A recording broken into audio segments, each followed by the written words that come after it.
¿Qué tal? ¿Cómo están? Bienvenidos a Agenda Económica en la edición de este día martes. Gracias por acompañarnos a esta hora, en este 18 de enero, 8 de la mañana con un minuto. Comenzamos nuestra revisión de cada mañana.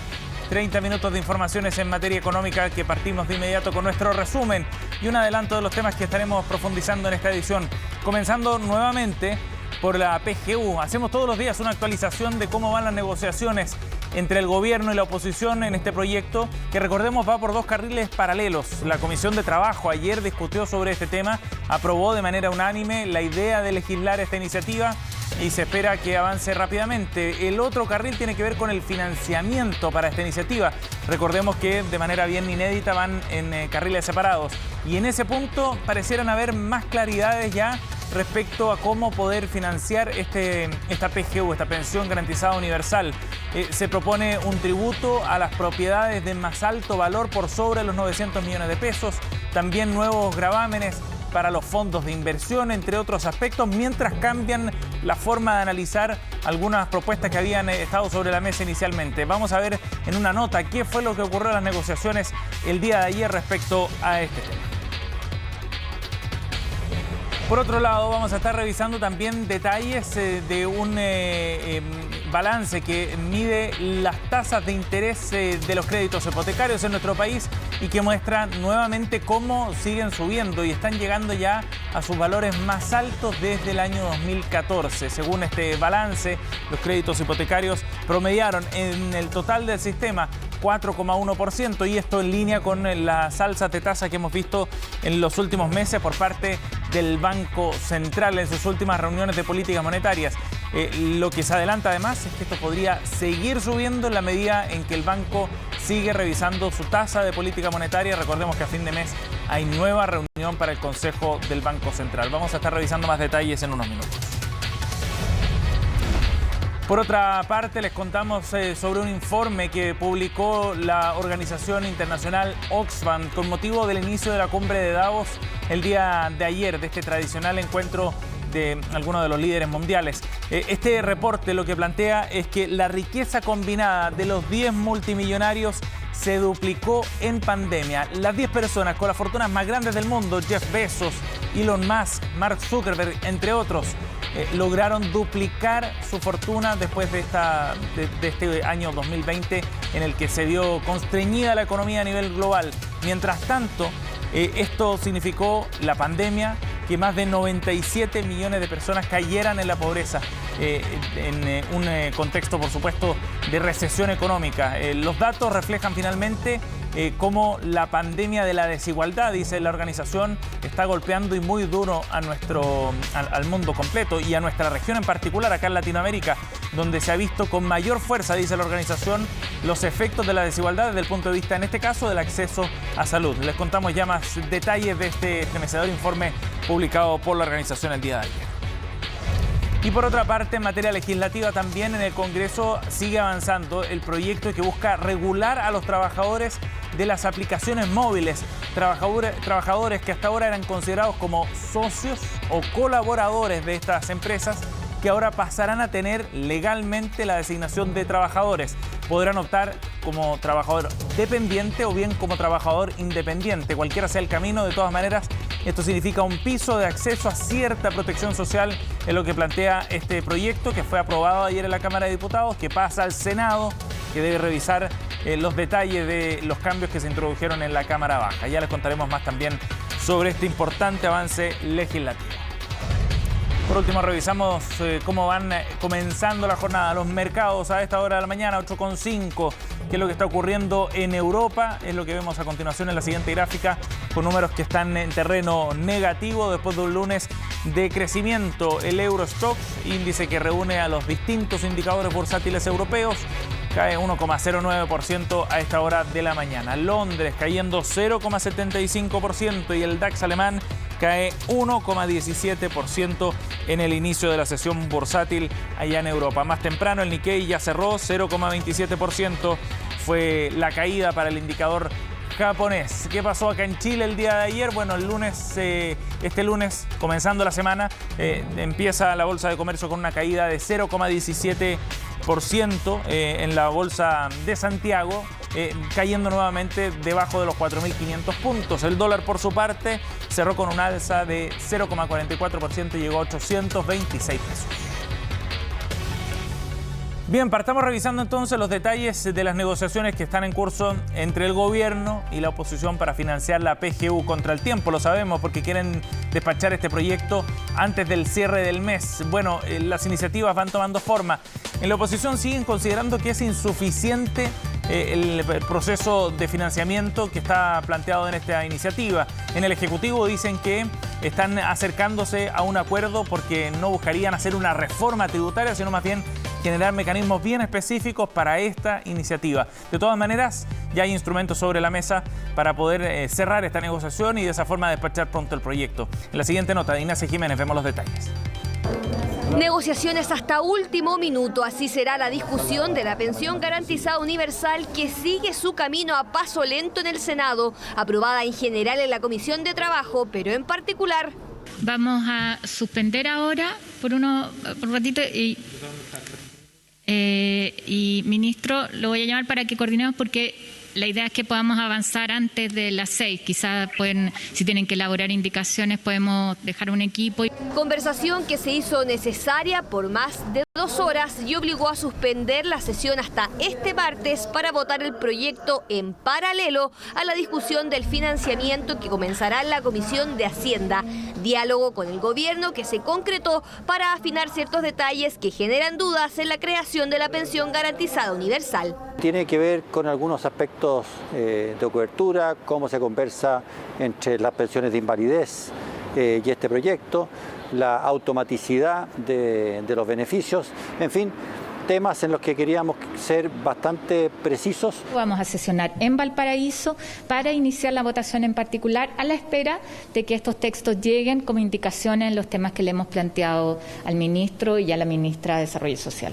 Con tarea para las próximas horas se fueron los ministros de Trabajo y Desarrollo Social que tendrán que volver ante los senadores con propuestas que les permitan votar con rapidez el proyecto porque su meta sigue siendo pagar la PGU en febrero. Ustedes van a poder conocer a través de indicaciones en más el detalle, pero son puntos que ayudan a pagar más y mejor a quienes van a ser los beneficiarios, en la oportunidad, en la forma, algunas ampliaciones pequeñas de cobertura, pero básicamente son elementos que no afectan la sustancia de esta reforma. Ocupados dicen en preparar esas indicaciones que se verán en paralelo al debate más complejo de esta reforma, su financiamiento, ideas que están en otro texto que comenzará a revisar la Comisión de Hacienda, proyecto de exenciones en el que las conversaciones entre el gobierno y el Parlamento no se detienen. Se ha mejorado hasta ahora lo que salió aprobado en la Cámara de Diputados, todavía no hay una definición concreta, pero estamos avanzando hacia allá. Esperamos poder aprobar esto para que se pague este beneficio en febrero. Se trabajó todo el fin de semana intensamente, hubo reuniones del gobierno con los parlamentarios de gobierno y parlamentarios de oposición. Yo creo que estamos cerca de un acuerdo. Ahora, un acuerdo parcial, puede no ser total. Total o no, todos los senadores tienen claro que el debate tiene que acelerarse para poder pagar el próximo mes la PGU, proyecto que de avanzar en su trámite en las comisiones podría votarse esta semana en la sala del Senado, organismo que no descarta citar a sesiones especiales para lograr su despacho. 8:10. Vamos a ir a otro tema para analizar detalles de este informe titulado La desigualdad mata, que elabora la ONG Oxfam y que fue liberado con motivo del inicio del Foro Económico Mundial que se desarrolla año a año en Davos. En este caso se realiza virtualmente este espacio que reúne a líderes mundiales, multimillonarios, políticos, primeros ministros, gente influyente a nivel de negocios y de la política en todo el mundo. Bueno, lo que plantea este reporte en este espacio es que los 10 más ricos del mundo, las 10 personas más ricas del mundo, duplicaron sus fortunas en el contexto de la pandemia. Las principales fortunas en este listado muy selecto se incluye a personas como a quien vemos en pantalla: Mark Zuckerberg, el fundador de Facebook; Elon Musk, el fundador de Tesla; Jeff Bezos de Amazon; Bill Gates de Microsoft, entre otros. Ellos lograron duplicar sus fortunas en medio de la pandemia, mientras tanto otros 97 millones de personas caían en la pobreza. Oxfam utiliza datos recopilados por la revista Forbes y dice en este nuevo informe que la riqueza total de los multimillonarios saltó desde 8,6 billones en marzo del 2020 a 13,8 billones en noviembre del 2021, en un aumento mayor que los 14 años combinados. Este es la riqueza total de los multimillonarios, pero solo los 10 hombres más ricos, ellos vieron duplicar con creces esta fortuna en más de 1.300 millones de dólares al día. Mientras tanto, como decíamos, la pandemia golpeaba con dureza a millones de personas en el mundo. En ese sentido, lo que plantea esta organización es que es necesario avanzar en esta materia, dado lo que significa precisamente el impacto de la desigualdad en el mundo. De hecho, las 10 personas más ricas mencionadas en este listado acumulan hoy día una fortuna que es 6 veces mayor que todo el capital que tienen 3.100 millones de personas en el mundo, para tener una magnitud de lo que significa lo que plantea Oxfam. Este es un tema que se está tratando precisamente en el Foro Económico de Davos, que está desarrollándose de manera virtual por estos días, para tratar de enfrentar problemas serios como el de la desigualdad en el mundo.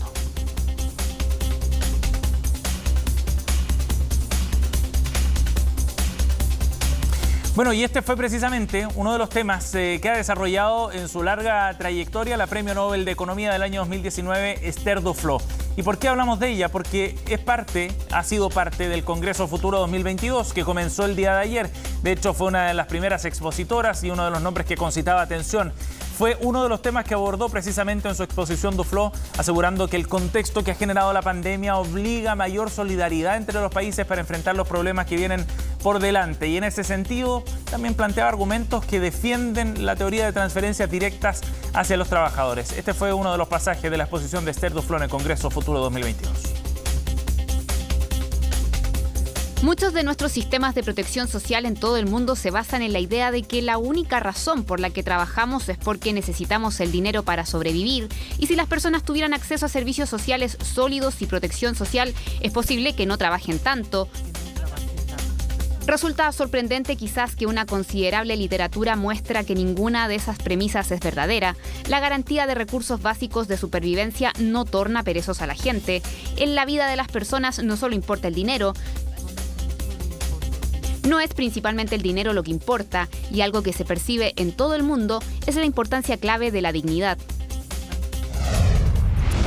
Bien, vamos a otro tema. Como les contábamos en nuestros titulares, los créditos hipotecarios se están haciendo cada vez más caros. Eso es lo que muestra el alza de tasas que se ha registrado en los últimos meses y que ha llevado en el último catastro al nivel más alto este indicador desde el año 2014, según los antecedentes que recopila el Banco Central. La tasa promedio trepó hasta un 4,08% en la primera semana de enero, y esto supone, como decíamos, el nivel de precios de los créditos hipotecarios más alto desde junio del año 2014. El interés de los préstamos ha ido subiendo de la mano, por supuesto, con el aumento de la tasa de interés de referencia del Banco Central, política monetaria que ha ido en expansión en las últimas reuniones y que podrían seguir aumentando, de hecho, en las próximas reuniones que tiene contemplado el banco. La próxima es a fines de este mes. Recordemos que hace no mucho tiempo atrás, en noviembre de 2019, la tasa para los créditos hipotecarios estaba en su mínimo histórico, 1,91% había alcanzado en aquel entonces. Poco más de 2 años después, la tasa más que se ha duplicado en el promedio del sistema, según los datos revelados por el Banco Central, sin contar además con los cambios desde el punto de vista de los criterios con los cuales se están asignando estos créditos. Los bancos están siendo más cautelosos, con plazos más acotados y con exigencias también de pie mayores, los que está haciendo algo más complejo el proceso para acceder a un crédito hipotecario por estos días en nuestro país. Y vamos a ir a otro tema, 8:15. En el Congreso se está legislando sobre la situación de los trabajadores que se desempeñan como colaboradores en la práctica, socios le llaman algunos, en las aplicaciones móviles. Este sistema, que ha sido denominado como la gig economy, la economía colaborativa a nivel mundial, plantea fundamentalmente que no hay un vínculo laboral entre las aplicaciones con las personas que se desempeñan como repartidores de ellas. Uber, Rappi, Corner Shop, solo por mencionar algunas. Pues bien, este proyecto lo que busca es regular precisamente a estos trabajadores para darles tal categoría. Hasta el día de hoy no tienen esa condición y el proyecto establece que pasarán a ser trabajadores generando un vínculo directo entre la empresa con estas personas. Ahora, lo que establece este proyecto y lo que ha defendido el gobierno es que sean los propios trabajadores los que decidan si es que son trabajadores dependientes o trabajadores independientes. Y eso quedará en manos de cada una de las personas dependiendo de sus necesidades y de su condición, porque establece situación legal distinta. El proyecto lo que sí plantea es que los trabajadores de plataformas digitales tendrían acceso a ciertos niveles de protección social. Y es eso lo que fue aprobado en la Cámara de Diputados, en la sala de la Cámara, y de esta forma pasa a un tercer trámite en el Senado para que revise los cambios que se introdujeron en la Cámara Baja. El proyecto estuvo aprobado, pero con una votación bien reñida, 66 votos a favor, 54 en contra. Ha planteado algunas críticas y va avanzando en paralelo a otra iniciativa que ya había sido legislada en el contexto de la Cámara Baja, en particular donde había surgido un proyecto que llevaba por nombre Mi Jefe es una app. Ese proyecto ha quedado pendiente, el que está avanzando es este, que es patrocinado por el Ejecutivo. 8:17, momento de una pausa, vamos a ir al corte y volvemos de inmediato con más de Agenda Económica. Bien, ya estamos de regreso para seguir revisando más informaciones acá en Agenda Económica y para hacer una actualización también de lo que está ocurriendo con los mercados. Les contábamos hace algunos minutos que ayer la Bolsa de Comercio cerró con una leve caída. Mientras tanto, el dólar tuvo un rebote después de una semana, la anterior, que había tenido buenos rendimientos para el peso chileno, que se había apreciado frente al dólar, cerrando la divisa norteamericana por debajo de los 820. Bueno, vamos a actualizar qué es lo que está ocurriendo en los mercados. Estamos en contacto hasta ahora con el jefe de estudios de mercado de Capitaria, Ricardo Bustamante. ¿Cómo estás, Ricardo? Buenos días. Buenos días, Sebastián. Gusto verte nuevamente. Igualmente, gracias por conversar con nosotros. Ricardo, bueno, ¿qué es lo que está marcando el inicio de esta semana en los mercados? Primero en Chile, vinculados también, por supuesto, a lo que está pasando en el mundo. Pero ayer veíamos cómo el dólar terminaba la sesión al alza por sobre los 820 de nuevo. Efectivamente, hemos tenido movimientos bastante erráticos en el tipo de cambio, sobre todo en las últimas semanas, donde precisamente en la jornada de ayer vimos un incremento, pero el día de ayer estuvo marcado por el día feriado en Estados Unidos, fue el día de Martin Luther King, situación que generó que el volumen de transacciones a nivel local disminuyó notablemente. Por lo tanto, esos movimientos son los que no hay que creerle tanto. Hay que esperar cómo se comporta la jornada de hoy, que nuevamente vuelve a estar abierto Wall Street, vuelve el volumen tradicional, normal al mercado, y con ello podríamos ver si es que efectivamente hay un repunte mayor en el billete verde que ya se empieza a consolidar para los próximos días. Solamente con el movimiento de ayer no estaría tan tranquilo pensando en lo que pueda pasar en los siguientes días, precisamente por el escaso volumen que hubo, Sebastián. Ajá. ¿Y qué temas son los que están guiando por estos días al tipo de cambio fundamentalmente? Partamos del análisis por ahí, Ricardo, para tener una referencia de lo que venga en las próximas jornadas. Por supuesto, hemos visto principalmente factores externos. Tenemos una situación en Estados Unidos donde la Reserva Federal ya comenzó su retiro de estímulos monetarios y ha sido cada vez más agresiva con respecto a las alzas de tasas que vendrían durante este año.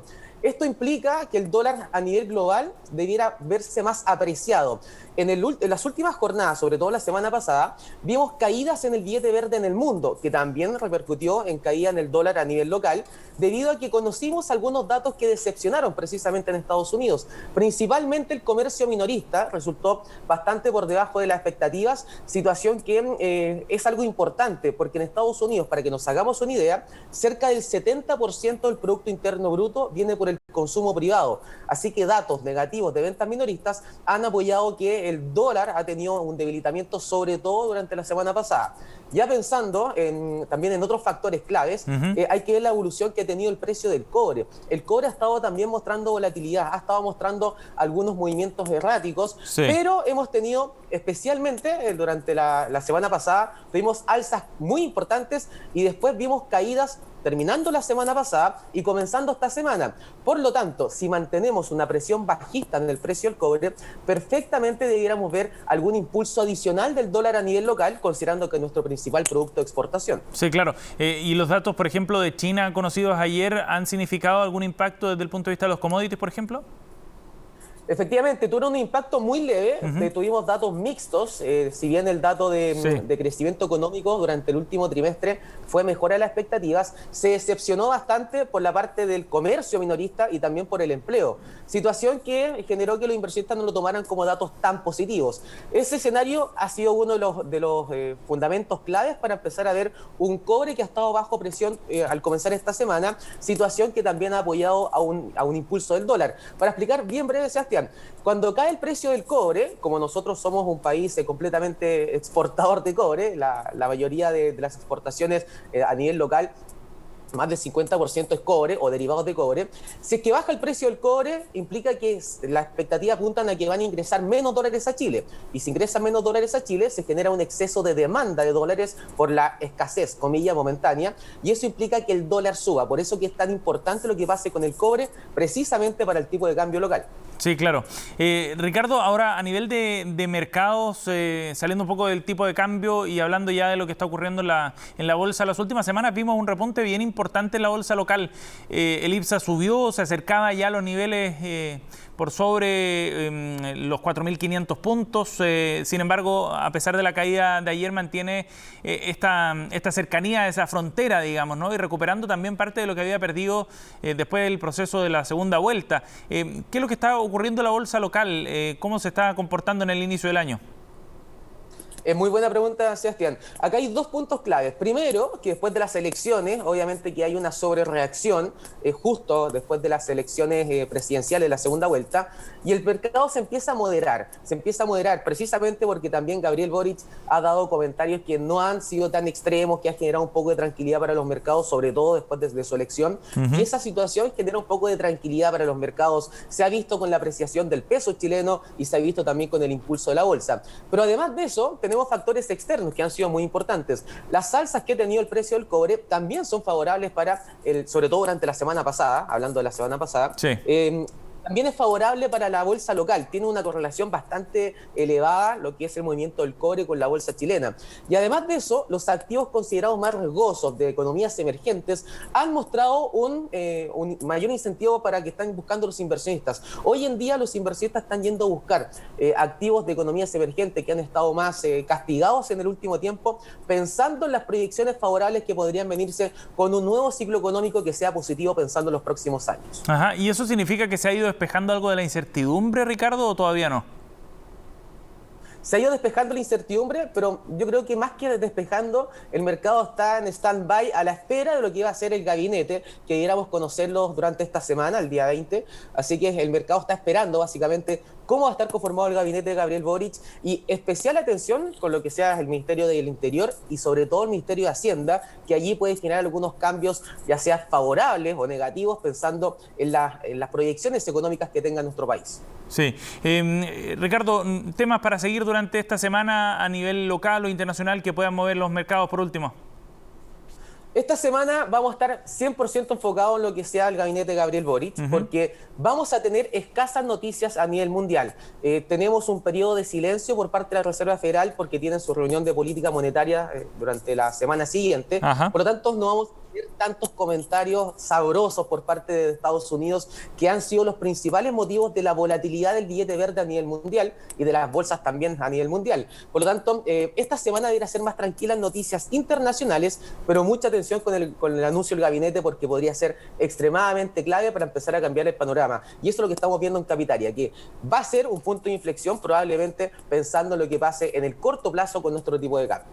Bien, y atento también a la reunión de política monetaria entonces también la próxima semana. Ricardo, gracias por conversar con nosotros esta mañana, muy amable. Gracias, Sebastián, que tenga buen día. Buen día, igual. 8:28, estamos cerrando Agenda Económica. Gracias por acompañarnos. Vienen las noticias internacionales, como siempre, Conexión Global con Isel Guerra.